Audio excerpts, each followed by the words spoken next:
Assalamualaikum warahmatullahi wabarakatuh.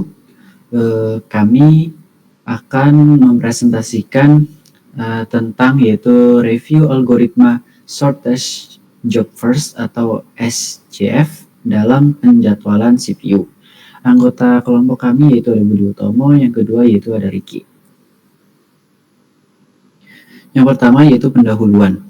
Penjadwalan CPU adalah bagian penting dari sistem operasi yang mengatur eksekusi proses. Salah satu algoritma yang sering digunakan adalah Search Job First atau SJF, yaitu algoritma yang menjalankan proses dengan waktu eksekusi atau burst time paling pendek terlebih dahulu. Tujuan utamanya adalah mengurangi waktu tunggu dan waktu penyelesaian rata-rata.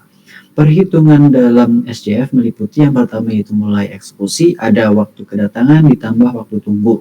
Yang kedua yaitu selesai eksekusi, sama dengan yaitu mulai eksekusi ditambah lama eksekusi. Yang ketiga ada waktu tunggu, yaitu ada mulai eksekusi dikurangi waktu kedatangan. Yang terakhir yang keempat yaitu turnaround time atau TAT, ada selesai eksekusi dikurangi waktu kedatangan. Selanjutnya yaitu ada algoritma SJF. Algoritma Sort Job First adalah metode penjadwalan CPU yang memprioritaskan proses dengan burst time terpendek. Tujuannya adalah meminimalkan waktu tunggu rata-rata atau average waiting time dan meningkatkan efisiensi sistem atau SJF.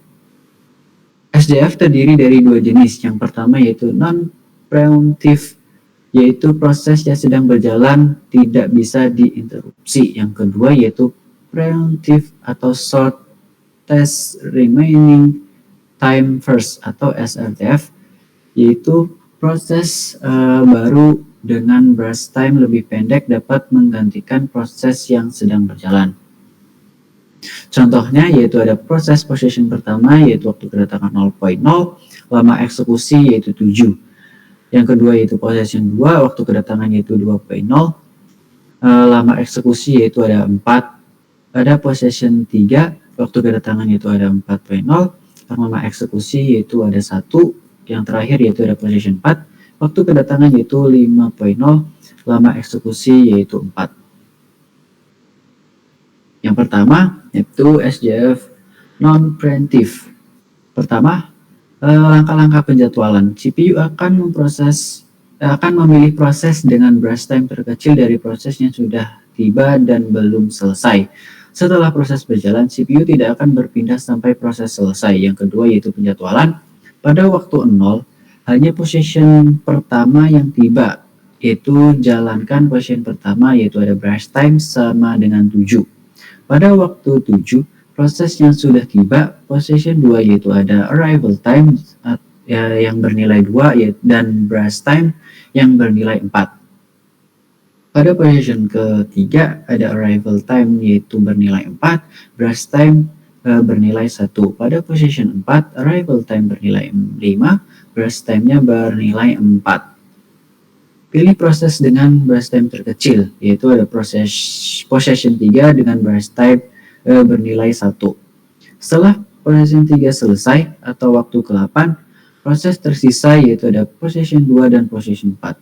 Keduanya burst time sama dengan 4. Pilih possession 2 atau datang lebih dulu. Setelah possession 2 selesai, waktu ke-12 jalankan possession 4 atau waktu selesai 16.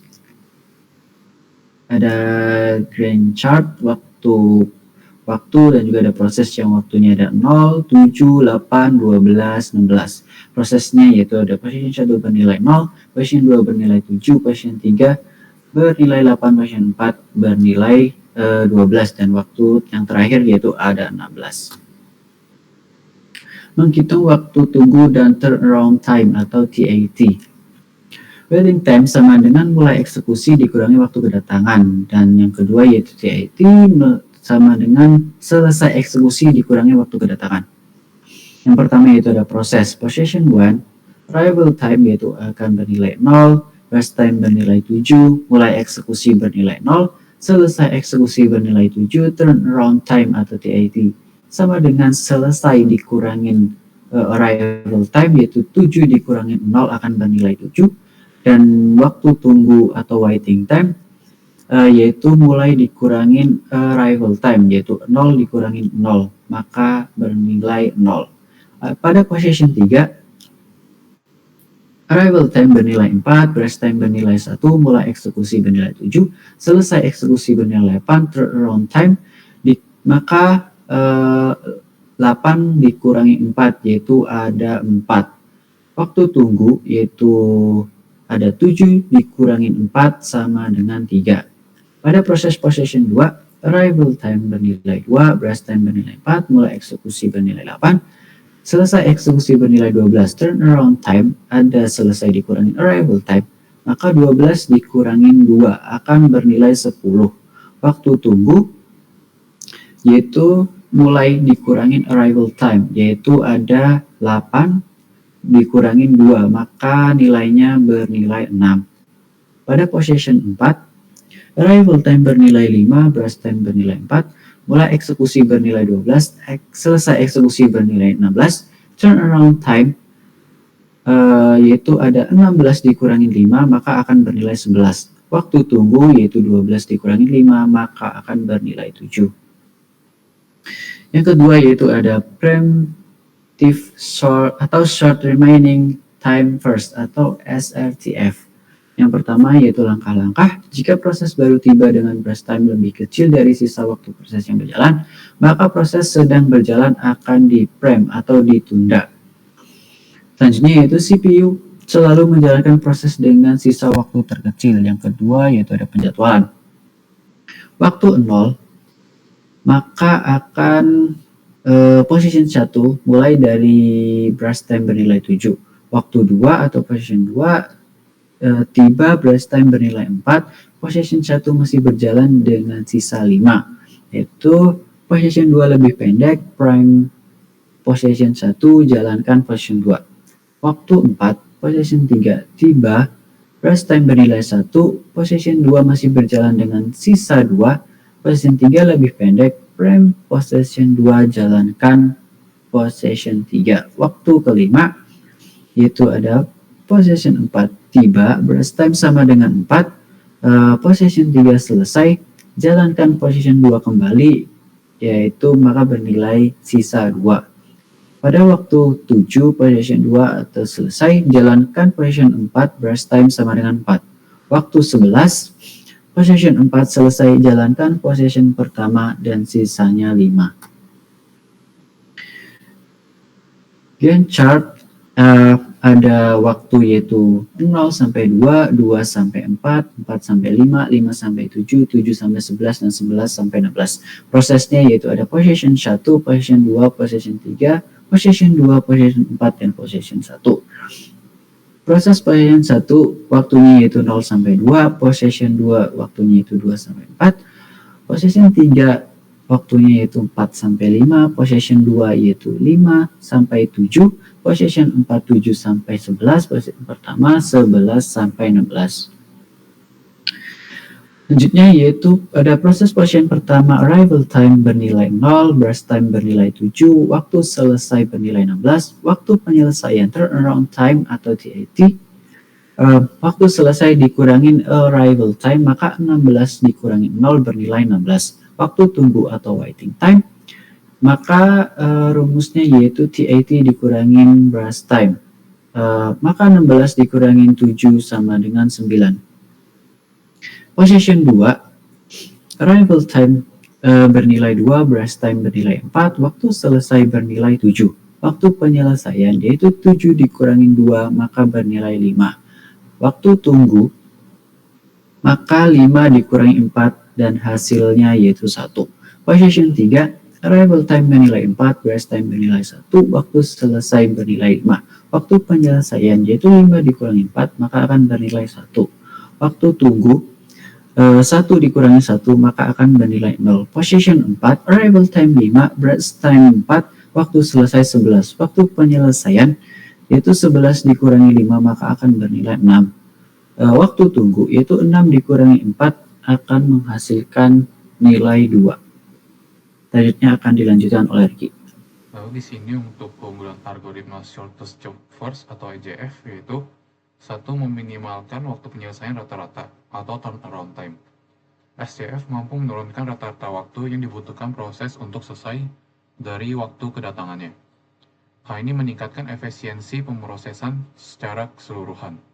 Kedua, meningkatkan throughput sistem dengan mengeksekusi proses-proses pendek terlebih dahulu. Lebih banyak proses dapat diselesaikan dalam waktu yang lebih singkat, sehingga throughput atau jumlah proses yang selesai persatuan waktu menjadi lebih tinggi. Ketiga, mengurangi waktu tunggu atau waiting time.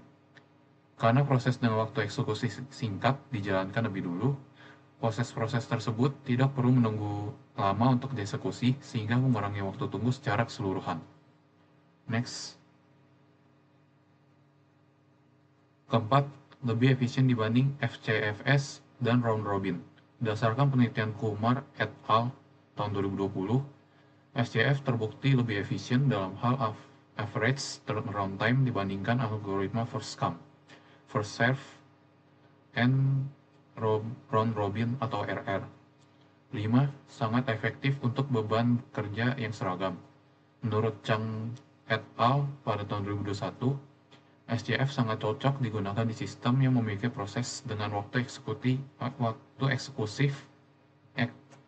eksekusi yang relatif seragam dan dapat diprediksi karena dapat memberikan hasil yang optimal dalam konteks tersebut. Keenam, cocok untuk aplikasi batch. SCF ideal digunakan dalam sistem batch yang menangani proses-proses pendek dan konsisten, karena dapat menyelesaikan proses secara efisien tanpa banyak penundaan. Next, kekurangan dan tantangan penggunaan SCF. 1. Ketergantungan pada prediksi waktu dan eksekusi. SCF bekerja optimal hanya jika waktu eksekusi proses diketahui secara akurat dalam sistem dinamis. Prediksi burst time seringkali tidak dapat dilakukan dengan tepat. 2. Kinerja menurun karena prediksi yang salah. Menurut Smith et al. Pada tahun 2020, ketidakakuratan prediksi dapat menyebabkan proses yang seharusnya cepat menjadi tertunda, sehingga kinerja sistem justru menurun. Ketiga, starvation atau kelaparan proses. Proses dengan burst time panjang bisa terus tertunda jika proses pendek terus datang, sehingga tidak adil bagi proses yang butuh waktu eksekusi lebih lama. Next. Lalu yang keempat, kurang efektif di sistem dengan beban tidak seragam. Dalam sistem dengan variasi burst time tinggi, proses panjang cenderung jarang diproses, menyebabkan penjadwalan tidak merata. Kelima, masalah starvation lebih buruk di SRTF. Dalam versi preemptif atau SRTF, proses dapat dipotong di tengah jalan jika ada proses baru dengan waktu yang lebih pendek, meningkatkan overhead dan potensi starvation. Overhead karena preemption. Preemptive SCF atau SRTF menimbulkan overhead tambahan karena seringnya proses dihentikan dan diganti, yang bisa mempengaruhi efisiensi sistem. Selanjutnya,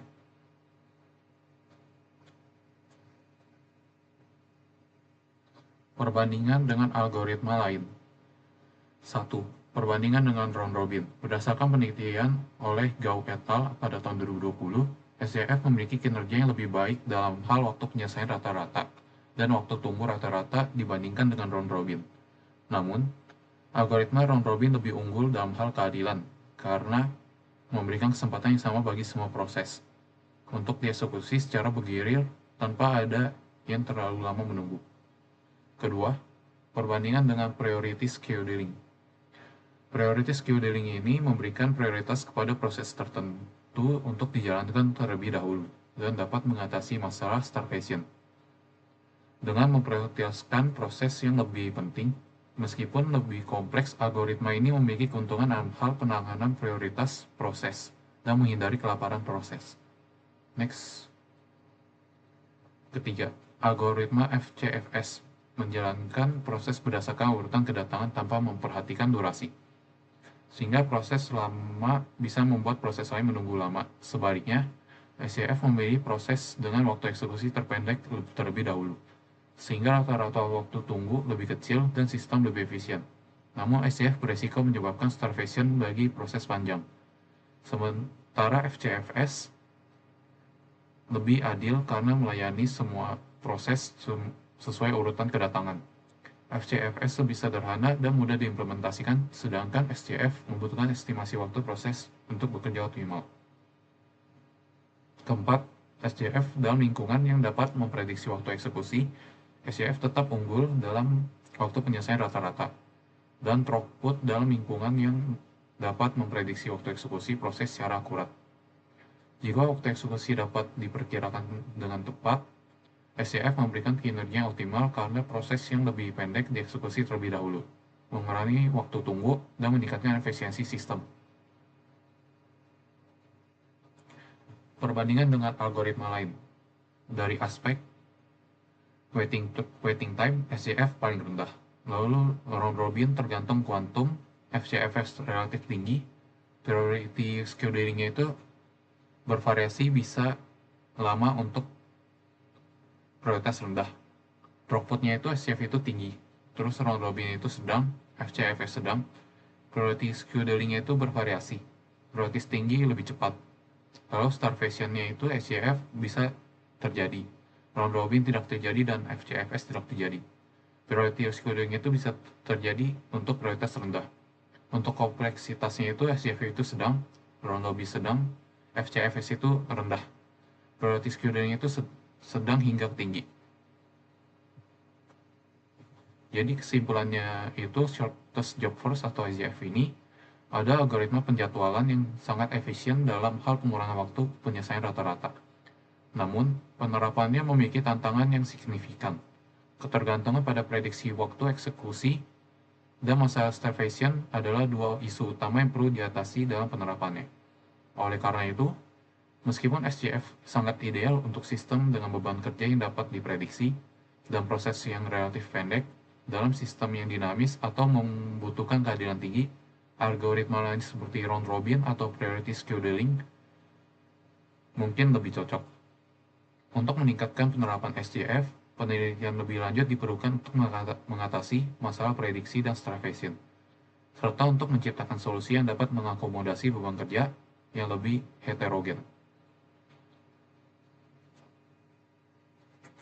Sekian presentasi kami mengenai review algoritma shortest job first.